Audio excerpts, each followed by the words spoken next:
So when the draft lottery came and we ended up with the fourth pick, some people were upset still that we ended up with the fourth pick and not the first pick. I personally, number four is a great number in our family. Like I've worn number four, my brother, my nephews, like number four is a great number. So drafting Kristaps that year in 2015, you just saw an immediate seriousness and ability to focus in a young player that you don't always see when guys come into the league. So now seeing him in Boston, like he's a grown man now. I mean, he literally, his beard is obviously not as salty as mine is, but he has a beard. He's a grown man, and he's always played a very mature style of basketball. But his confidence, and he looks more relaxed and like he's enjoying basketball more. Celtics Lab is brought to you by FanDuel, the exclusive wagering partner of the CLNS Media Network. Alrighty, welcome to the Celtics Lab podcast brought to you by FanDuel, the exclusive wagering partner of the CLNS Media Network. For now, I'm going to talk to Dr. Justin Quinn, the third member of the Celtics Lab podcast, and the spotlight for today, because in the second half of the podcast, you're going to listen to a conversation Justin had with Derek Fisher, of formerly as a rival of the Boston Celtics fame, but now he has a new project that Justin and Derek are going to talk about later. For now, Justin, you and I are going to talk about the red hot Boston Celtics, Derek White becoming a daddy, and all of our other like early season musings. How's that sound? Sounds pretty good. I am getting excited for the NBA Mexico City game, which is happening here on Thursday. So maybe I will have a couple of snippets from couple of former Celtics coming to you next week. Yeah, if anyone is in Mexico or the Spanish-speaking world or just interested in the NBA, reaching out to that part of the world, go check out Justin. But make sure you're following him on appropriate social platforms for that reason. Because we got a boots on the ground guy who can speak English and Spanish. How's that? Okay. And I would have tried to say that in Spanish, but I don't know how to do the subjunctive. So if you were a fan already, I'm lost. Okay. Let's talk about the news. The Celtics are good. They are 5-0 at the time of this recording. They could be 6-0 by the time many people listen to this, or 5-1, which is nothing to sneeze at. So we won't talk too much about being undefeated versus not, because we don't know what's going to happen tonight in Minnesota. But good win against the Knicks, comeback-ish win, or they were stagnant, and then good win against Miami. You can't call it a good win against the Wizards. The Wizards stink. Very good win against the Pacers, and a pretty solid win against the Nets. That's how we got here. Justin, what are your major takeaways from Boston's very, very, very good start to the season? They have not played any contenders. Yeah, Miami looks not very good. No, and they're also very, very good. I don't want to take away from it, but we do need to contextualize the fact that they've probably played at most 1.5 playoff teams, if we're being honest. Yeah, I guess we're doing the rain cloud thing, because Indiana was out without Halliburton. Brooklyn was out without a bunch of people. The Wizards are without quality NBA players. Miami was without Caleb Martin. The Knicks, but they beat the Knicks. That was a good one. Yeah.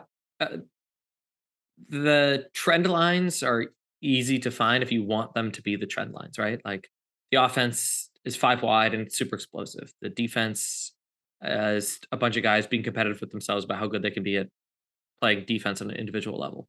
Tatum does look like an MVP. All of those things are true. I don't know that the data is like particularly rich to anchor that, but you could go around the league and for everyone's good or bad or medium start, you could probably pick it apart.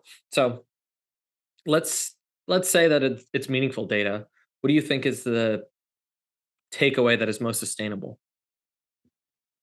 I think probably that the post play that we're seeing from Tatum and Porzingis has been a critical element, that the defense has been more important than it was billed coming into the season, and that the bench only really needs to have one guy score kind of near double figures as long as they are doing everything else.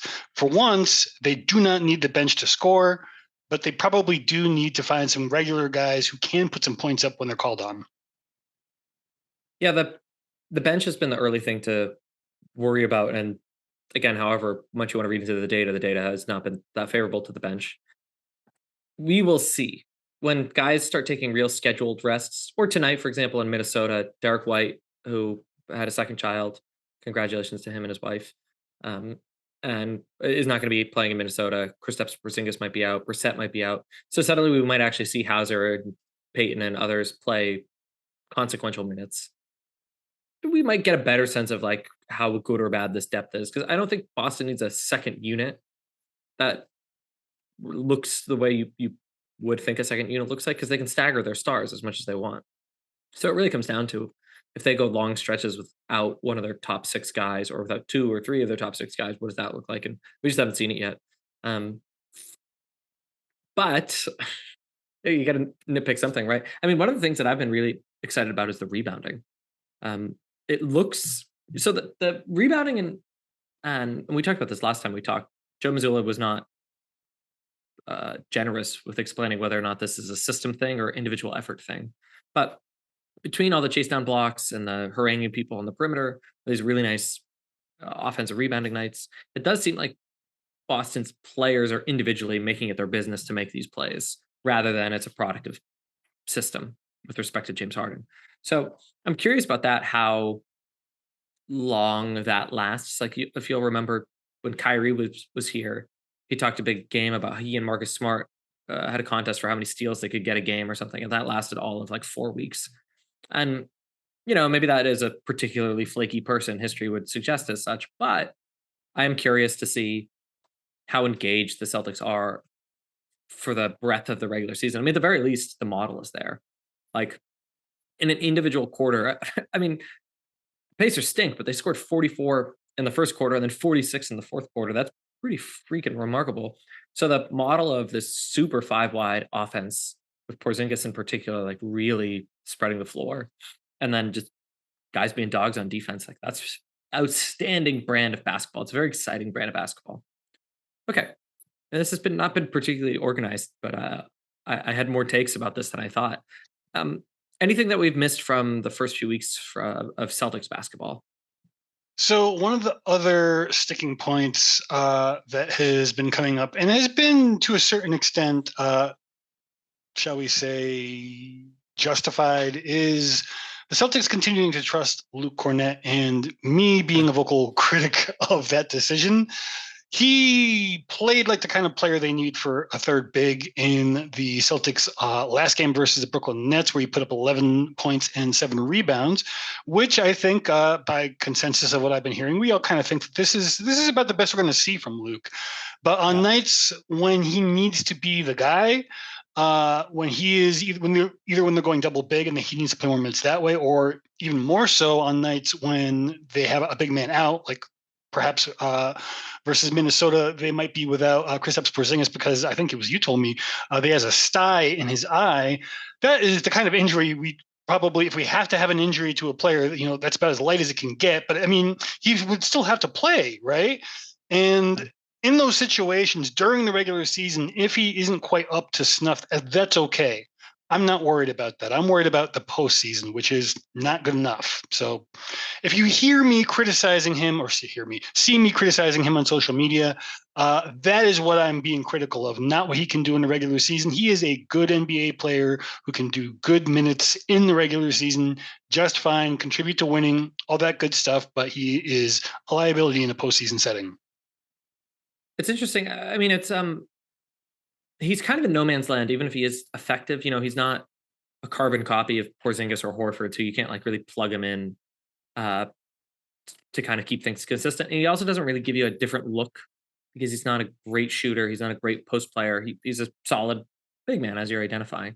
So I would be curious if they try to bring in a big man, not just who's more reliable or more effective, but looks more like Porzingis or does something completely different just to keep things a little different. But I don't know. Maybe Cornette can. I mean, he has been an effective 3-point shooter in his career. He should be a good lob threat. Like maybe they can turn him into that kind of gear shift off the bench if they need to. But yeah, if we're nitpicking things or storylines to be concerned about, I suppose Luke Cornette is one of them. Okay, let's go around the horn with just NBA news, and then we'll visit this conversation you had with Derek Fisher. which you have been humble about. I mean, listeners, that's a big deal. Derek Fisher doesn't knock on everyone's door saying like, "Hey, you want to have a conversation?" So Justin is too humble and too proud to say how cool it is. But good job out of you. Okay, or our bosses, whatever. I don't know. Anyways, again, congrats to the White family. I'm sure you share that sentiment with me. Congrats to the NBA for creating a storyline that has legs in these hideous, ugly courts. Did you hear? I heard this on the Hoop Collective the other day that some of the courts' 3-point lines were incorrect and they had to paint them day of. They had to fix it. You know what I think about these courts? If they want the players to really be into it, take all the money they spent on those courts and give it to the players. Yeah, I just can we do a minute on how stupid the in-season tournament is? I think I'm fine with it as long as we don't have any like real major expectations like they seem like they're kind of trying to set us up for. Like just let it have like a little bit of significance this year and then a little more and then a little more as things kind of like develop, right? No, I'm not. I like the premise, but okay, so if you're an average consumer, either someone who watches half of the Celtics games, or like I would hazard the average NBA consumer watches 5 Celtics games a year, right? This is the most confusing thing to figure out. It has a stupid name. You like sit there thinking it doesn't have a name. It does not have a name. You think they're like, oh, I got to click something else because I don't even know what it's called yet. Doesn't have a name. The Group A West group is also stupid and hard to remember. It would have been super corny if it was like the Havlicek group and the Kareem group or whatever, but at least it's memorable and organized. The point system is inconsequential because it's going to be weeks and weeks and weeks. And then the marketing with these courts and these jerseys are so ugly. The commercials are good though. Commercials have been really Imperioli good. In anything, I will watch it. Yeah. Not important at all, but apparently Michael Imperioli like really believes in ghosts. To do with that what you will. Anyways, I'll get off this. Sometimes I struggle with the NBA as a cheesy product, probably geared towards teenagers and not, the American Corona, the way that like the NFL does prestige so well. This is for no one. Not that the product is a dumb idea. I think the tournament is a cool concept. And to your point, you could maybe convince the players as such, but just as like an entertainment product and like introducing this to ordinary fans, what the hell?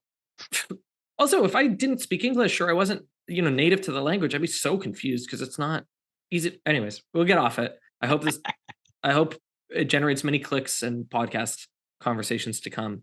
The Celtics happen to have fine jerseys and a fine court. The Heat, whatever the Heat have done to deserve this, that court and those jerseys stink. The best. So Kim is referencing some really stupid verbiage on the court near the basket in the restricted area that babbles on and on about Heat culture that matches very poorly / well, depending on your perspective, of the new Heat culture jerseys, which are also hideously ugly. And the best thing I've heard that being described as getting high on your own supply. So that's great. I wish I could remember who said that, but that sums it up to a T. And is a good teaser for your conversation with Derek Fisher. Oh, geez, yeah, it is. Okay, it is indeed. A few other things. I can't believe. I however much I was rooting for the in-season tournament, I can't believe how unappealing a product they have made it. What else we got in the news? You talked about Mexico City games. Do you want to take 30 seconds on that just to really fluff it out? Atlanta Hawks, Orlando Magic are coming here. I also cover the Capitanes. So let me give a little shout out to the folks over at How About Them Celtics who have been talking about a Kenneth Faried move for Boston's third big. I don't think it's going to happen because of his injury history, but Kenneth Faried was pretty happy to hear about that when I asked him. So probably we'll be seeing a bit of them this week as well because it's their opening week. I will try to scrounge up as much Celtics-oriented content as I can here in Mexico City, which, as you might imagine, is no easy task, but I will do my best. Fair enough. Speaking of big men possibly joining the Celtics, Daniel Tice was really happy to talk to Brian Robb, Mass Live's Brian Robb, about possibly joining the Celtics. The math is a little wonky there, so if you were like, oh, it's happening, He makes about $9 million. I talked to Yossi Goslin of Hoops Hype to make sure I understood this. Unless Boston is going to like trade Al Horford or something, they would need to use the Grant Williams $6-ish million TPE to have enough salary probably to get to that. And then they would need to wait 2 months. So if Tice is going to join the Celtics by way of trade in February, Boston needs to use the Grant TPE in like December. Tice could also get bought out. He does have 2 years left on his deal, so maybe a little less likely. And I'm sure Indiana could trade him for something of value. So exciting, good pull for B-Rob. I would be unlikely. I would welcome it, but unlikely. Okay. In a moment, let's transition to your conversation with Derek Fisher. Before that, I'll do our post roll. But before that, just because I have been very bad with I'm going to pull up the NBA standings right now. It's unclear what is a trend line and what is early and significantly, statistically insignificant. But is there any storyline or team or player that you just want to shout out right now from the early goings across the NBA? Yeah, I want to shout out Marcus Smart and Rob Williams for being amazing members of the Celtics organization and now are dealing with being parts of other organizations where their seasons are not going well. I'm really hoping that whatever happened to Rob's knee in Portland, ironically against Memphis and Marcus Smart, is minor, inconsequential, just a little tweak or something like that. Obviously, we all know why it could be worse than that. And then Marcus Smart's situation, he's just, I think they got their first win of the season in over either 5 or 6 games in that game, which is like, that's just like it's like Celtics hell for those guys right now, because like he basically got the win at the expense of his former teammate. And it's not looking all that great in terms of the roster health of the Grizzlies or, the Portland Trailblazers, but the latter's on purpose. So it's not such a big deal. I'm just hoping that Rob gets well soon. I hope Ricky Bobby gets well soon. He's just finished his lunch and now he's coughing. He's got kennel cough. Yes, shout out to Brad Stevens for maybe making a move faster than consensus in a smart way. Speaking of just funny trend lines in the NBA, the 76ers are 4-1 without James Harden, and the Dallas Mavericks are 5-1 predominantly without Kyrie Irving. I'll just let that float for a little bit. Okay, you've been listening to the Celtics Lab podcast, which is brought to you by FanDuel, the exclusive wagering partner of the CLNS Media Network. Through the magic of editing, you're about to enjoy a conversation between our Dr. Justin Quinn and the Derek Fisher, and Derek Fisher's wife, whose name is Gloria Govan. And let's be clear, Gloria is an important part of this interview as well. They are going to be talking about what they are doing with some other Celtics. You might know this Paul Pierce fellow, Gary Payton as well. They, well, I'll just let you hear it, but let's just say it's not legal in all 50 states. I'm biting my tongue again because there's a lot of jokes you can make about that one. Okay, thanks for listening. Like and subscribe if you haven't. And I'm going to disappear, but you all will now enjoy this conversation between Dr. Justin Quinn and the Fisher family. Adios. Okay, I want to pause the action here and tell you that you can score early this NFL season with FanDuel, America's #1 sportsbook. Right now, new customers get $150 in bonus bets with any winning $5 moneyline bet. That's $150 if your team wins. If you've been thinking about joining FanDuel, there's no better time to get in on the action. The app is super easy to use. There's a wide range of betting options, and you can take a look at things like spreads, player props, over-unders, and more. So visit FanDuel.com/Boston and kick off the NFL season. FanDuel, an official partner of the NFL. Okay, so I wanted to talk to both of you about all the things that you're working on. I wanted to thank you for taking some time with me to talk about these things today. But let's dive in. I wanted to start with Gloria, with your role as founder of Relentless Brands. You're very busy, as I was just talking to you before we started recording. How do you guys balance all of this stuff we're about to talk about? Yeah, no, thank you. I mean, being an entrepreneur, I think really has a lot of similarities with being with being a mom and, kind of managing a household. And we're a blended family and we have 5 kids and a dog who's nuts. So we are constantly having to lean on one another, to go, okay, you got the kids, I got the kids. Okay, who's making dinner? Did you pick up the groceries? Like we're it's a constant flow. And I think that it's really brought that type of, I guess, like skill into being an entrepreneur, because while building a company, I have to wear a lot of hats. I was just saying, like, sometimes I'm the CEO and other times I am literally the janitor. And everything in between, we party planning, identifying brands. And what I really love about Relentless is that I call it the picks and shovels of the industry. It's very 360. Although we are vertically integrated and we own our own licenses, we also help identify brands, market brands, create elevated events, because we can't do certain things within the industry. We can't advertise, we can't market, especially not on radio, social media, TV. So we've had to become creative. So, really creating different events, different opportunities to highlight and showcase the different brands that we have. We work with Whoopi Goldberg and Paul Pierce and sorry, and Gary Payton. And he played for an LA team once. That's true. Just a little bit.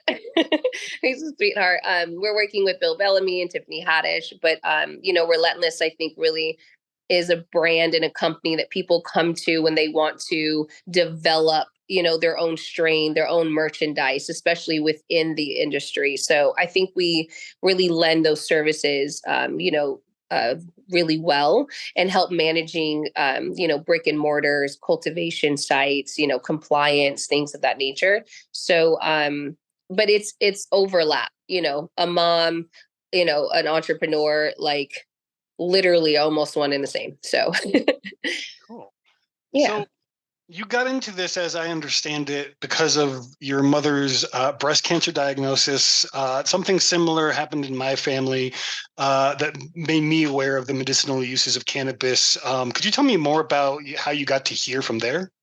Absolutely. Yeah. And I've actually been in the space about 10 years. And it was, because of my mom's diagnoses. When she was first diagnosed, she did the chemo and radiation. But when her breast cancer came back, she physically could not do any more chemo and radiation. So at that point, it was a very difficult crossroad between, experiment, testing, alternative medicine, or not. And she's a fighter all day. So we chose the latter. And I think I certainly contribute that research and those experiments to her recovery. So, and it was interesting. I mean, being with Derek, obviously being a huge athlete and a competitor, cannabis has never necessarily been in his sphere like that. So I've actually enjoyed educating even him on the industry in general, the different compliances, just the space and how much it's developed. I mean, we've been together almost 10 years. So he has certainly seen my journey from it being, non-traditional to, licensed. And I think that was a big adjustment for us, because 10 years ago, cannabis was not where it is today. I mean, I literally was, on the uglier side of cannabis 10 years ago, and it was scary. Yeah. It was scary for him and for me. There were times where I would like come home and be like, woo, that was intense, and so, yeah, but it's been really fun. And sometimes I feel like I'm glutton for punishment. I'm like, I must enjoy like ridiculousness, because I chose a hell of an industry to be in. I'm like, sheesh, Louisa. But it's been really cool too to see, Derek get behind me. I think he's starting to enjoy the development as well.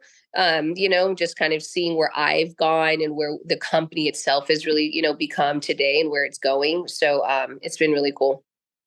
So for the uneducated on the topic, give us a little bit of understanding as to why you helping to professionalize, shall we say, the industry in the way that you are is so important, given even now the stigmas and other, hurdles you guys have to help people get over. Absolutely. I think you've kind of, hit the nail on the head. It's really about, changing the traditional stigmas in the industry.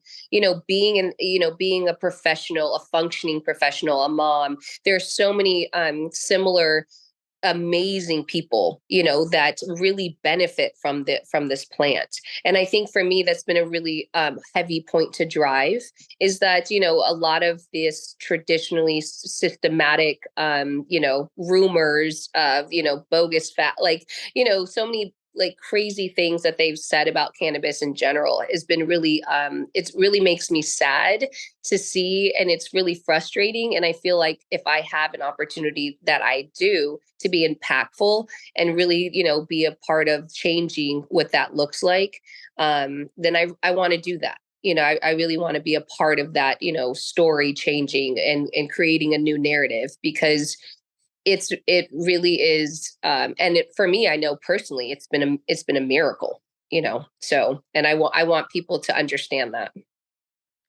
So another thing that really stood out to me was how you really work to include people of color in this industry. So I know why, but maybe you could tell our audience why that's so important. Absolutely. Again, going back to like it being historically and traditionally, like, stigmatized on people, Black people, brown people, especially underserved communities. I mean, essentially the industry itself, cannabis has been built on the backs of those, of those who are still, in jail, that are really, the war against drugs has really been affected by the war against drugs. And I think it's important, to give us an opportunity. I speak directly because I too am, I'm a minority, I'm a woman, I know people that have been affected and are still in, in jail for small things like selling weed on the corner. And now it's almost $1 trillion industry. And I just don't think that that's fair. And again, I'm in a position, especially with Ulta Fund, being a general partner there and giving people an opportunity to, be impactful, to help them build generational wealth, to change their narrative and their stories. Is if I can be a part of that, like that alone is enough for me. And especially with Ulta Fund being an owner, it's a real estate specific fund, and giving people that look like us, that can really benefit from this opportunity to be real estate owners, to be an owner of something really tangible that could change not only their lives but the lives of generations moving forward. I also want to be a part of that, so I think it's really important too. And lastly, for women, we receive less than 2% of all funds raised. Less than 2%. I think we're at 0.07.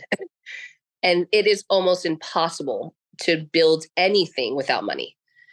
So to have those type of relationships, to be able to, inspire and encourage those to really get into the industry, but not only that, really support and educate those on how you can get into the industry legitimately, with funds. I mean, the rate of return with women-led companies is significantly higher, sorry guys, than men-led companies. I'm not surprised.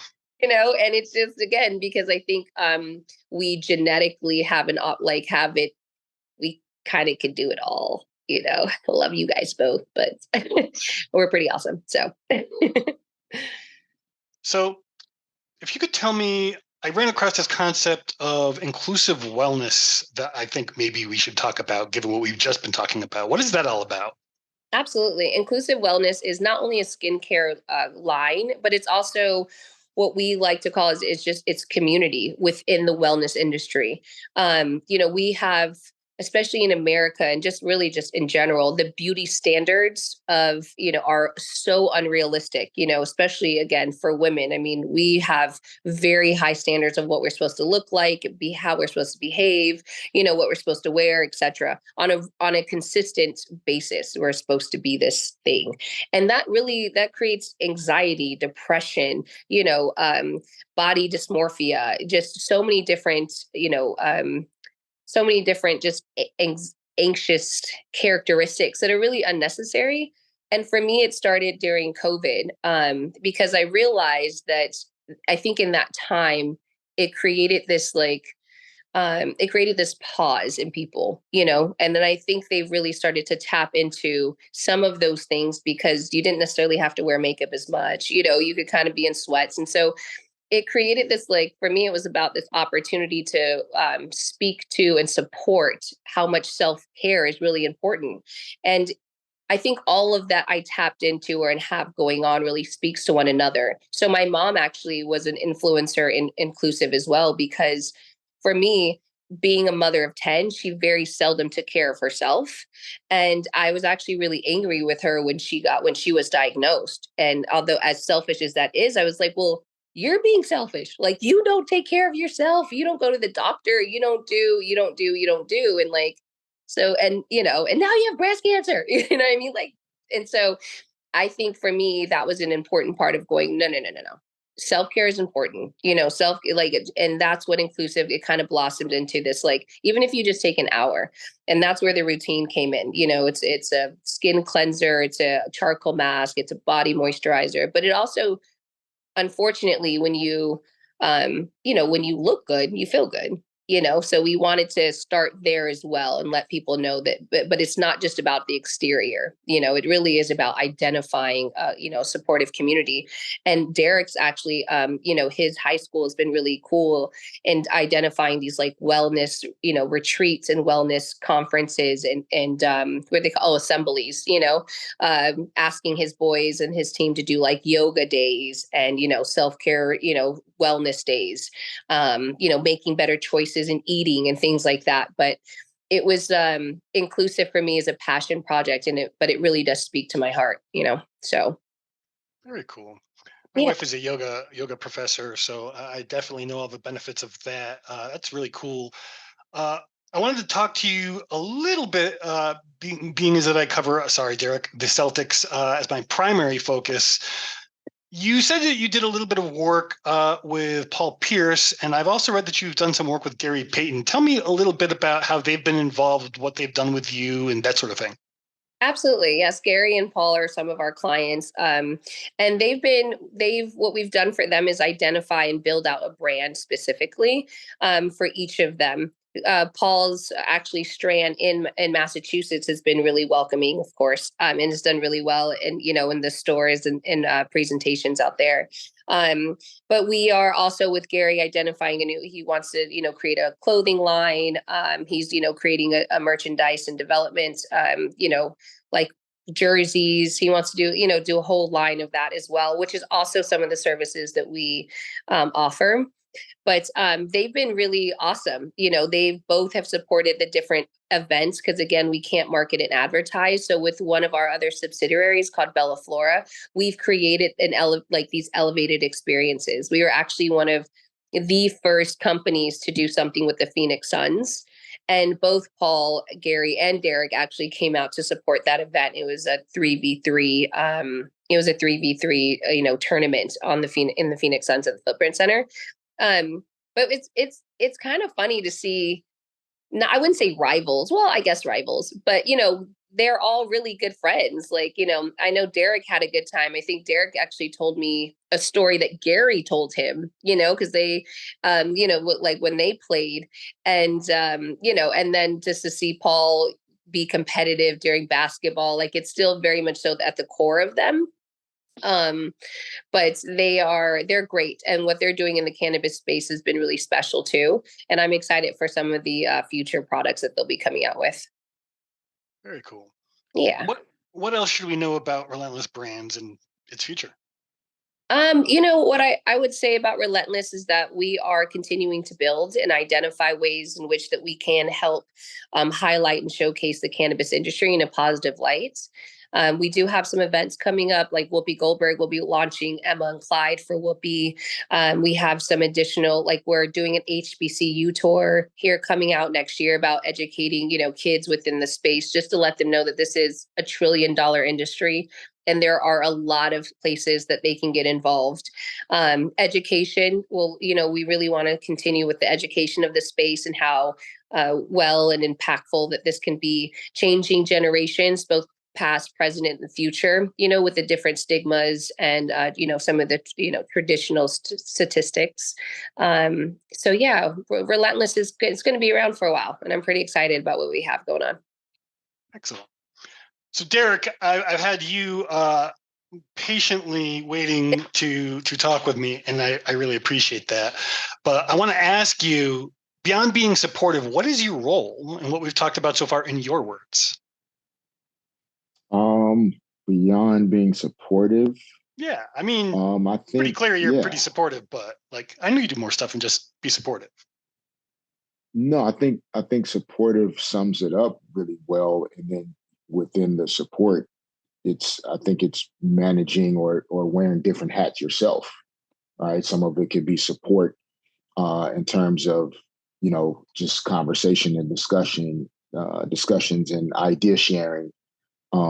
It could be support in terms of providing some level of awareness to Gloria or to her partners about a project or initiative that they're working on that, someone from an outside perspective, so to speak, like here's another way to think about it. Here's another thing to consider, as you guys are putting this event together, putting this plan or initiative together. You're planning events that include other, stars and celebrities and athletes. Like, here's what my experiences have been. And these are things that, you guys should keep in mind, when you're asking, folks to come and be a part of what we're trying to do. Some of it could just be at home if Gloria needs to just not talk for a while. And because when you're running companies and building businesses and that leadership role 24 hours a day for 7 days a week, like at some point you need to find some time to take care of yourself or herself, which means, she needs to be able to kind of take a step back, let go of the wheel, let someone else lead. And that could just be, reminding her to not get up and take the kids to school in the morning and, to try to steal that extra 30 or 40 minutes of sleep, so that she can continue to be productive in her day, week, month. So I think supportive definitely has a bunch of different lanes that it can go down.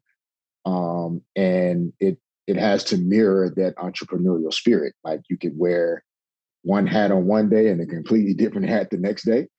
And, it still all falls under that roof of just wanting to support your mate and your partner, not just in business, but in life as well. Very cool.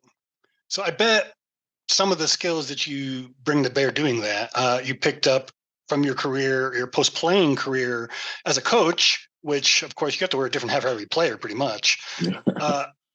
What made you decide to coach after being a player?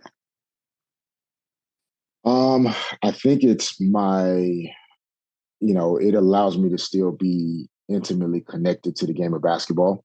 Like it's hard to imagine completing my playing career and then just kind of going off into the sunset to do something else not basketball related. So coaching allows me to reinvest the resources that basketball provided me. I get to reinvest that into other people and into the game. And now, specifically into our own three boys, it's just such a rare opportunity and experience to have. And I think that's one of the reasons that coaching was attractive to me. Like I felt like there was more that I could give the game of basketball that had given me so much. I just don't know how life would look had I chosen to do something else. I think you still find ways to be successful, right? Whatever life throws at you. But basketball for sure would have found its way back had I not chosen to go down that path immediately after playing. Ever wish you could navigate the betting field with the confidence of a pro? Enter Odds Are. They're not a sports book, but they're the sports betting advisor you always needed. It's like having a playbook for smarter bets right in your pocket. I've been absolutely loving the experience, and I think you will too, especially since Celtics All Access listeners get a 30-day free trial.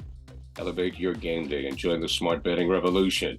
Go get it at oddsr.com/Celtics. That's oddsr.com/Celtics.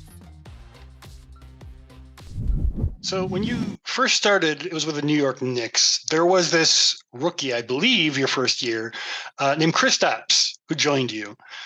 So given you know his game better than most people, what do you think of his fit with Boston this season? So Chris was funny, right? He was the fourth pick in the 2015 draft, which was a byproduct of us being so terrible my first year that we ended up with the fourth pick. And some people were upset that we ended up with the fourth pick because we won a couple games late when people felt like we should have been tanking and trying to lose so that the pick could be higher. So when the draft lottery came and we ended up with the fourth pick, some people were upset still that we ended up with the fourth pick and not the first pick.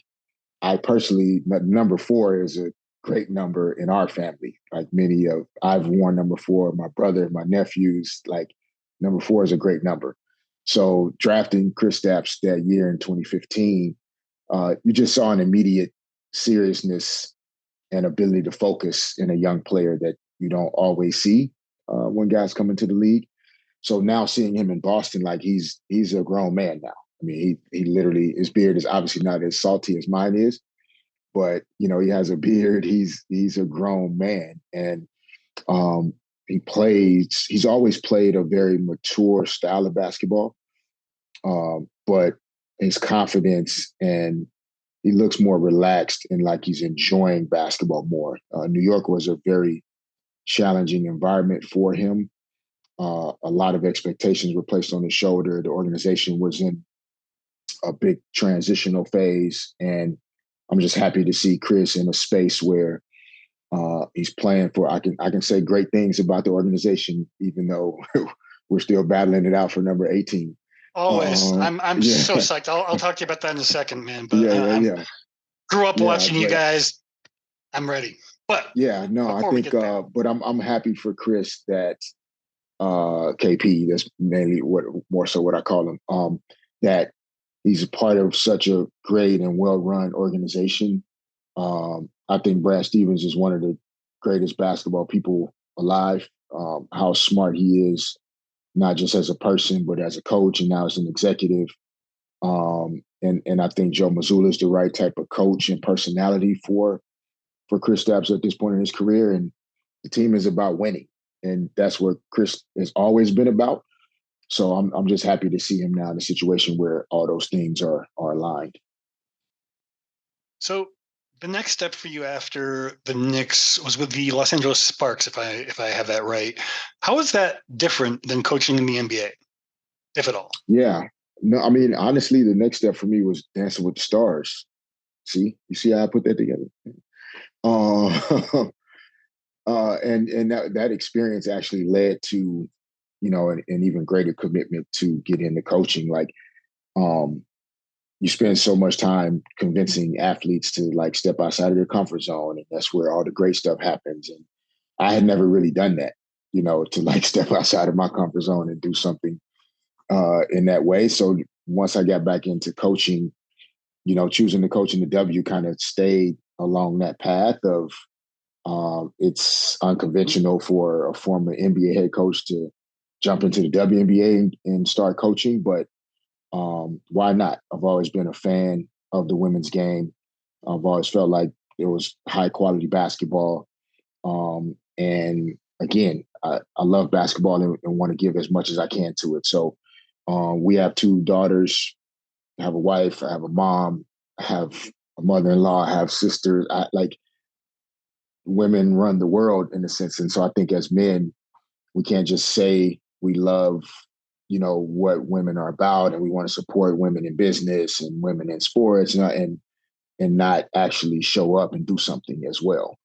So so I was very fortunate to have had that opportunity to coach in the W and be a part of such a historic WNBA franchise until the Aces won a couple weeks ago.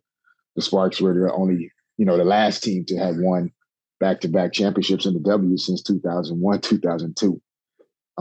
So I was very fortunate, and now I'm lucky to still have an opportunity to coach basketball at the high school level. Yeah, I want to talk to you about that. Crespi Carmelite High School, former state powerhouse, D'Anthony Melton's alma mater, London Parantes, Paul Mokeski for the older guys among us. Why is that extra important to you to have this prestigious appointment? I think the importance of having coached at the pro level and getting a chance to see players that were kind of coming out of the high school grassroots, collegiate portal, and the expectations that you have for them as pro coaches, right? Like you make a lot of assumption that, okay, well, you must have been taught some of these things in high school and college before you got to the pros. And a lot of my experiences over the years were seeing many players reach those high levels that were still missing a certain level of understanding around footwork and timing and spacing and passing and shooting mechanics and basketball IQ, watching film and understanding things about the game. So like as our boys kind of transitioned into kind of grassroots middle school, obviously as parents, you see things, you feel frustrated that certain things could be happening or should be happening. Just the combination of the timing, where our boys are, the desire and love for the game of basketball, like it just all kind of aligned at the right time. And so there's a lot at stake. Like I want our boys to do well, but um, basketball is also something that you just can't. Um, like the basketball gods are real people, so you have to treat the basketball gods with a high level of respect, and so I don't approach it differently because it's high school. Like I'm gonna coach it like it's the NBA or the WNBA. Like we're serious. We're going to be about our business and we're going to try and help these young guys develop pro-like habits so that if they are fortunate enough to play in college, if they are fortunate enough to play professionally at any point, like they were taught some things in high school that can last them a long time. And I know that had I not been coached a certain way in high school, if I were not taught certain fundamentals, I would not have been able to have a successful pro career in the way that I had. And I want to kind of try and play that role for some of our guys as much as I can. So you draw on your considerable professional NBA experience, I'm sure, in the role of coaching at any level. During that time, you had the opportunity to play against several players who were former teammates. In particular, for me, one that stood out was Shaquille O'Neal. What was it like, going to war with him in a Lakers uniform, and then suddenly he's your opponent? Yeah, it's interesting. Like, which is kind of strange now that I think about it. Like Shaq, when Shaq was traded from the Lakers, went to Miami, helped build, the championship foundation of that 2006 title team. Shaq was traded in '04. I opted out of my contract, signed with the Golden State Warriors in '04. And so Golden State and Miami are almost like literally opposite ends of the calendar. I mean, of the map. And to be honest, I don't even remember playing against Shaq those few years. Like the 2 years I was in Golden State and then 1 year in Utah. I remember playing against Kobe and feeling sorry for, like I saw Kobe struggle with those teams between '04 and '07. Like it was rough. And I felt bad I saw like he always had a fire about him that you couldn't put out. And I saw that fire soften or dampen during those 3 years. But with Shaq, I bet you if we look back, he may have missed, because Western Conference and Eastern Conference teams play each other 2 times a year. Yep. And if he misses one of them, you could sometimes go a calendar year, almost 2, without even playing against a guy. So I want to look back and think. One thing I can tell you is for anybody that's ever played against Shaq, and I'm glad I didn't play the center position, it is not fun. It is not fun, man. But he is one of the greatest human beings on the planet. Like he just makes people laugh, and even though he's not human in size, like he really kind of is very human when you get a chance to be around him. And I think that's why he's been able to do so well in his life and career post basketball. Yeah, I'm a big Shaq fan as well. I've been following some of his podcasts that he's been putting out, and the man, he's like you guys. He has a finger in like all kinds of different little businesses. It's pretty cool. You mentioned Kobe. Now, again, with the Celtic stuff, but this is something I think you like a little bit more. Jayson Tatum grew up the biggest fan of Kobe, wanted to be a Laker. Sorry, we stole him. Happens. He would later become a mentee of Kobe and models his game on Kobe. We all know the step back daggers that he loves to drop that look almost like a mirror image of Kobe's, but you know Kobe's game like very few people do. And Kobe himself as a person. Do you see anything else in Jayson Tatum's game that you can see a connection to Kobe? Yeah, I think Jason's like, to some degree, he's becoming unflappable. And that was a characteristic that Kobe had that not many guys were able to have. Like they would just allow things to throw them off, and they couldn't find their way back.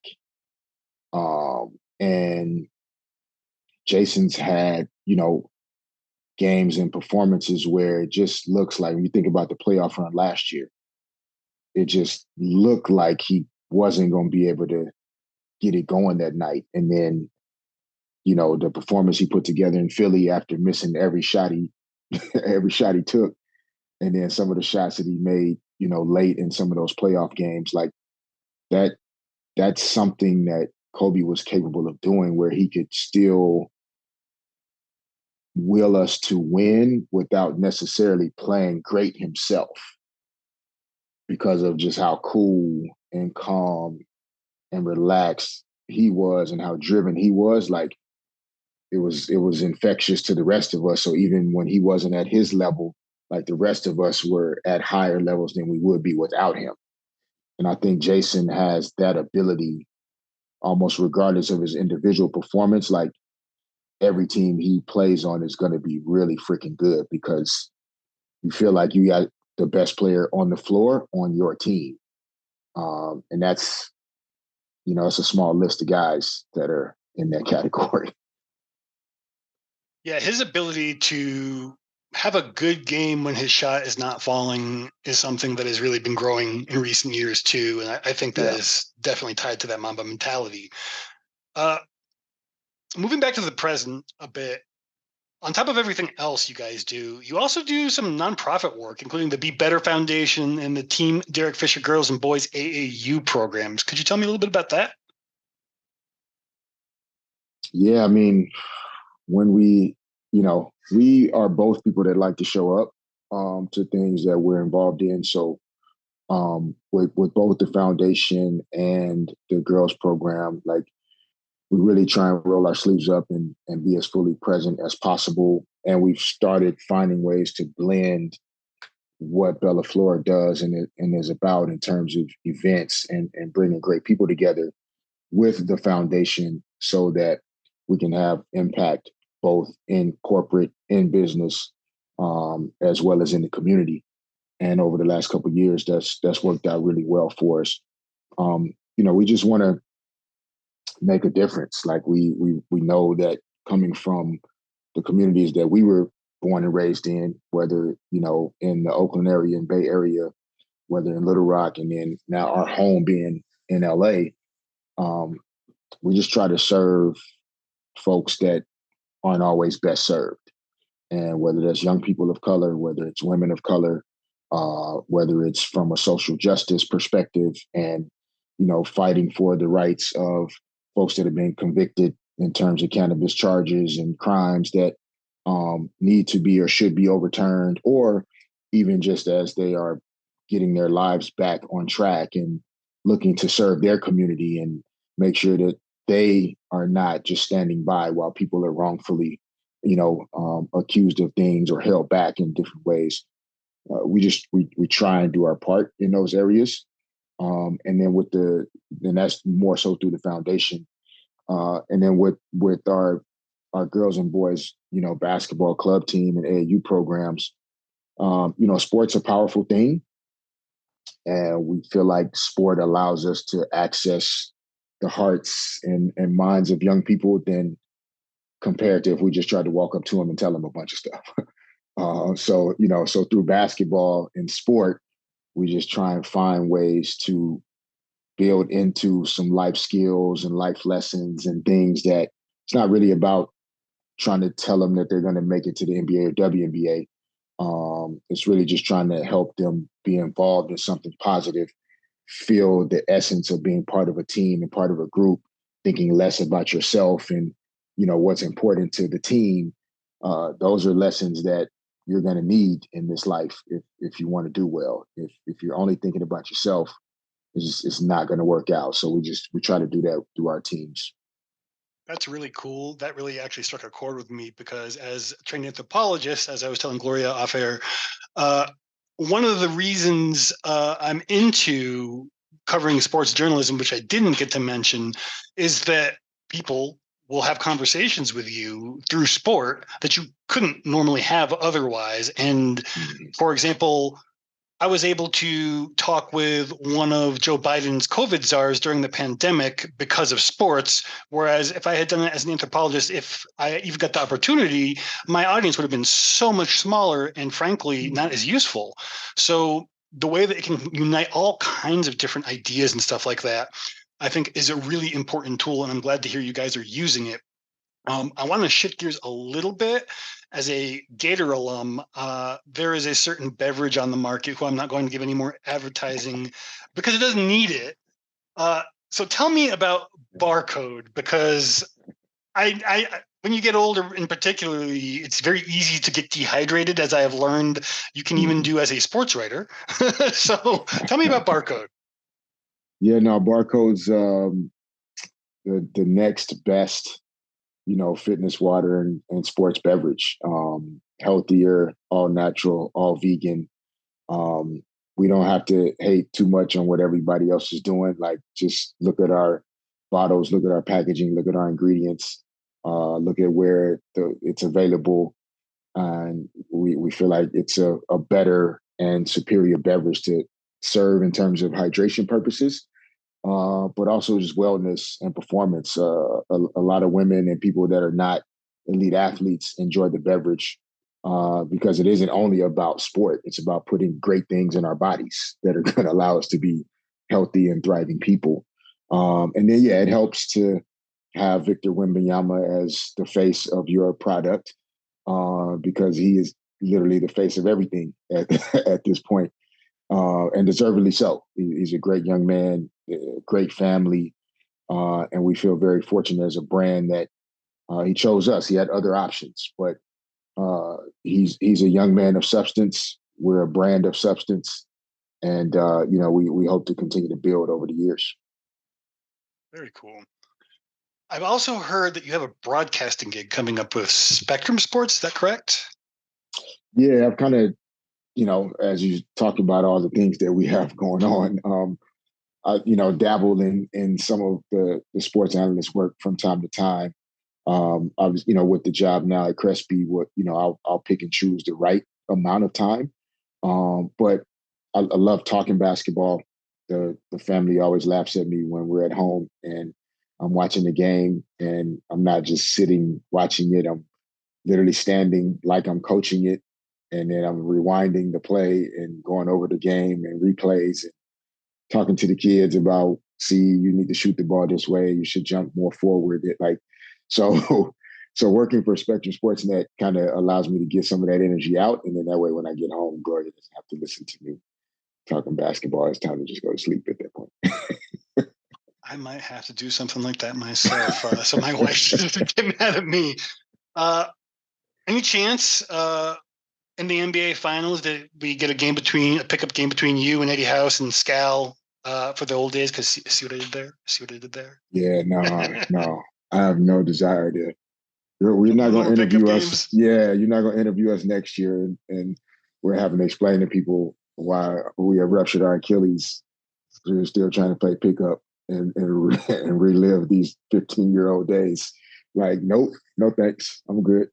Just, you know what I mean? You guys won one, we won one. And now the battle is for number 18. We'll let these young guys have it. Do you think there's a good chance that they can actually meet in the finals? I do. I hope so. I think the NBA could use it. The individual storylines are great. I don't think talent is the question in the league anymore, but people are really looking for, genuine rivalries.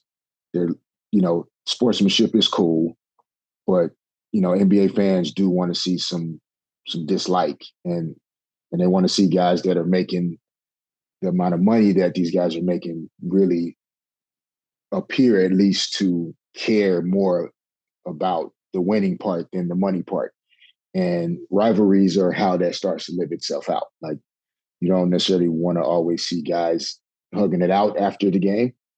You want to know that they really don't like each other. And there's at least on the court, right? Yeah, at least on the court. Yes. No, not personally at all.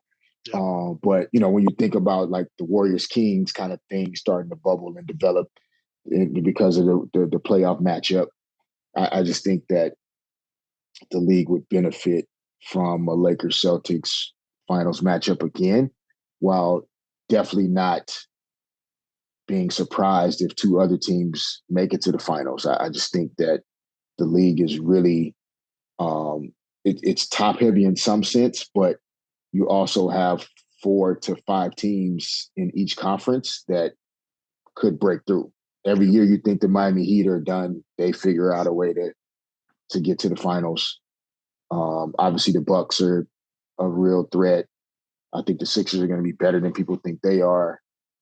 And then the Celtics are, right there. And then in the West, it's, imagine if all of those teams are healthy. Like, imagine what that looks like. Well, I've kept you guys for considerably longer than what we originally agreed to for this interview, and I don't want to eat up any more of your day. I'm really, really thankful that you were so gracious with your time. Anytime either of you guys ever want to talk with me about any of this stuff, reach out. I would love to chat with you more. Awesome. Yeah, no, thank you, Justin. Appreciate you. FanDuel is the exclusive wagering partner of the CLNS Media Network.